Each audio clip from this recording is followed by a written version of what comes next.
So the top three things in Keith's macro notebook this morning are as follows: Europe, China, and then mortgage debt / housing. Starting off with Europe, this morning Europe equities are sort of down across the board. So on that front, we are the luckier good, and maybe a combination of both. The bull thesis in Europe has shifted from growth is accelerating to the ECB is easing. The problem with the latter is that a lot of large sell-side firms, as the Wall Street Journal noted this morning, are projecting for an ECB rate cut next week. As always, expectations may be the root of heartache in that regard, and that's what equities are sort of reflecting this morning in Europe. Second thing in Keith's macro notebooks, China. Chinese equities sold off late in the day in Asia yesterday, which was somewhat coincident with Europeans getting back to their trading desks.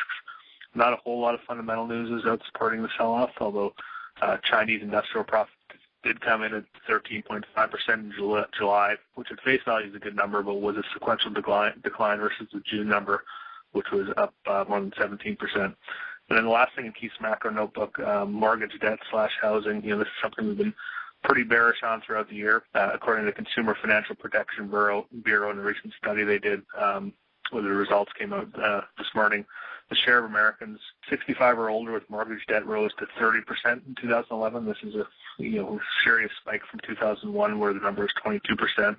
Loan balances also increased to 79,000 from 43,000.